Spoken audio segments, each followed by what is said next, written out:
Mr. Chair, para sa DOF, kailangan balikan yung issue ng income tax para sa mga lalo na yung mga lower and middle fixed income earners. In fact, nung papunta ako dito sa Congress kanina umaga, may tumawag sa akin na public school teacher from Rojas City. Ito mismo yung issue na inaaral niya, no? na bakit daw napakalaki na raw nung withholding tax, buwan-buwan. Principal 4, so ibig sabihin niya salary grade na 22 siya. No? So, more or less, 47,000 pesos a month yung kanyang gross pay. No? Tapos, 8,700 a month daw yung kanyang withholding tax. So, napakabigat po. Tapos, nagpahayag pa siya ng pangamba na dahil meron lang ang balita na magkakaroon uli ng serye ng mga salary increase ang mga government employees starting next year. No? Meron ng budget, at least for 2016, 50.6 billion pesos.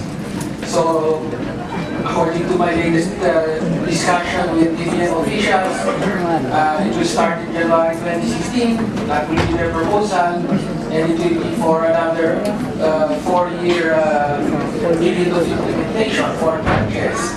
So, mataas na naman yung sweldo nila. So, ibig sabihin ito, mas yung mga employees of lower salary grade could possibly reach the higher income tax bracket, tataas na naman yung lalo pang tataas yung income tax burden sa mga ito. No? So yung pinagin kong principal, 47,000 naman ang kanyang gross, ibig sabihin yan, lalagpas sa 500,000 a year. Ang kanyang annual na sweldo, ibig sabihin nun, binukuwisan na siya ng pinakamataas na income tax bracket na 32%. Ibig sabihin nun, yung ating principal 4 sa Rojas City ay pareho ang income tax rate na binabayaran niya kay NTC. Ang pinakamayaman na Pilipino.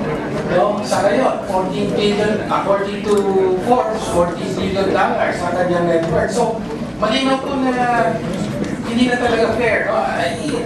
Pinahayag na ito kanina ni Congressman Colmenares, pero kailangan hindi ko kasi, you know, I'm talking about public school teachers, pero hindi lang naman public school teachers to, lahat talaga ng mga lower and middle fixed income earners.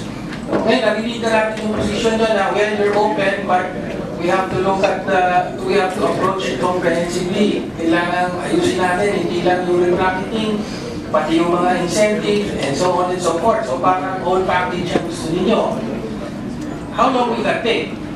No, so ang nais ko nating makayag dito, kailangan ng immediate relief. Yung principal na nakausap ko, kailangan nila, ayun na. No? Now, in your response, you said, Paul, you mentioned that, well, hindi nga na-adjust yung income tax bracket since 1987, pero sabi mo meron namang compensating factors like the adjustment of personal exemptions. So bakit ka na mag-focus? Kailan po ba, ano ba yung, just for, you know, for this discussion, magkano ba yung mga personal exemptions? At kailan po ba huling sinet o in-adjust yan?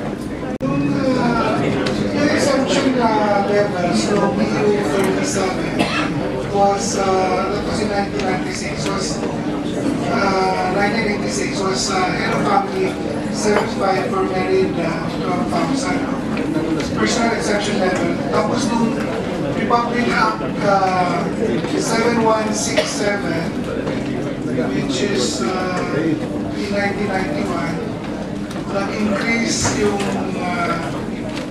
from 7.5 naging 12, for married individuals naging 18. Tapos nung Republic Act 8424, which was in 1998, naging 25,000 and 32,000. Then yung Republic Act 9524, na-increase nung 50,000 for each individual. taxpayer. Similarly, Anong year po yun? 2009 yata. 2008 po? 2010. So 50,000 ang personal exemption yun. Tapos 25,000 for dependent, maximum of 4 dependents. Okay. Ngayon meron po tayong additional facts dyan. Noong 2008, yung exemption na yan covered, the 50,000 exemption covered 68% of the annual salary of the entry-level government employee. Kasi noon, ang salary grade 1, 6,149 per month. So yung 50,000 exemption covered 68% of the annual salary. No?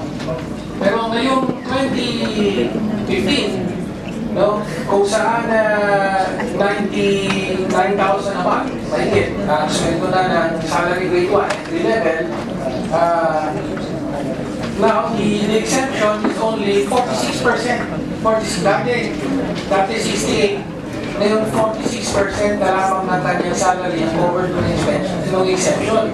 Mas, in other words, mas malaki na porsyento ng kanyang sweldo ang bubuwisan. No?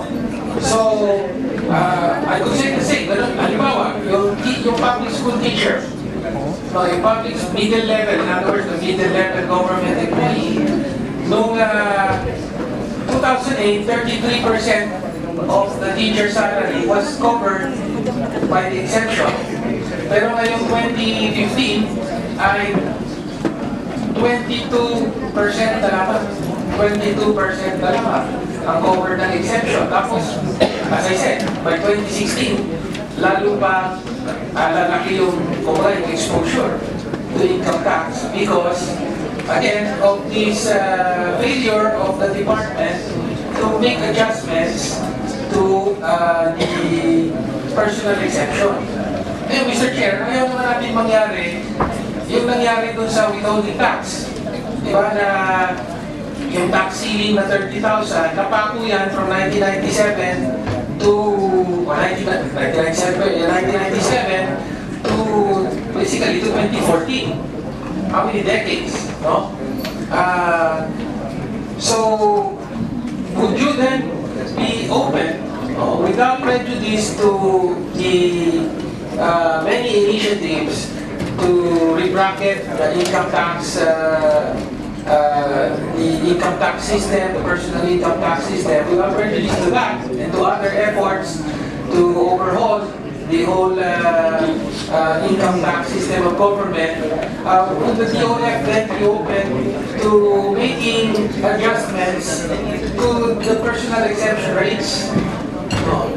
As ito na yung siguro yung immediate concrete relief na pwedeng maibigay ng Aquino administration sa mga fixed income earners, lalo na yung lower and middle income earners. Does the DOF have a position on that? Clearly, Mr. Chairman, as a medium-term goal, we really need to reduce our tax rates to align them with those in the region. Our key issue is how do we get there and what would be the compensating measures to do that. We do not dispute that there is a bracket rate. We need to address that. We do not dispute that there may be a need to revisit tax rates to align with that in the region. But if you look also at the global trends, where there is a reduction in income tax rates, both personal and income, the general one is to shift to taxes and wealth, increasing the consumption taxes. So, but clearly we need our revenues to essentially finance our social infrastructure. So let's focus on working together to come up with a solution to this, Mr. Chairman. Chair, I know my time is up, so let me just wind up. No? Okay, that's all very good, Yusek. We're talking about the medium term. Well, let's all work together on that, medium term. Although, parang ang sinasabi nyo, based on the global trend, increasing consumption taxes at means back. Diba? So, may problema tayo dyan. Pero that's medium term. Ang tanong ko po, at ang tanong din sa akin nung public school teacher na nakausap ko, yung immediate relief. Lalo na para sa lower middle income earners. Bakit wala ginagawa ang Aquino administration right now? No? And one concrete proposal is, ito na nga, yung tax exemption. Hindi mo pwede natin raise. In fact, I have a bill pending in the Ways and Means Committee to increase the personal exemption from 50,000 to 75,000 and for the additional exemption from 25 to 40,000 to bring this in line with more or less with the levels as of 2008 with the lowest of tax. So may concrete na mga proposal na nakakapal. Pero lagi kong medium term ang sinasagot nyo at hindi po yan ang kailangan ng mga ordinaryo, mga lower and middle income earners ngayon. So Mr. Chair, patuloy po natin sisingilin at iniliin sa DOF at sa administrasyon ito na hindi na po pwedeng nakatuloy yung sobrang paniningin sa mga mababa ang kita. Yung mga nagtatrabaho, mga mababa ang kita, mga teachers, mga government, kahit mga empleyado ng ating House of Representatives, umaangal sila dito. Maraming salamat po, Mr. Chair.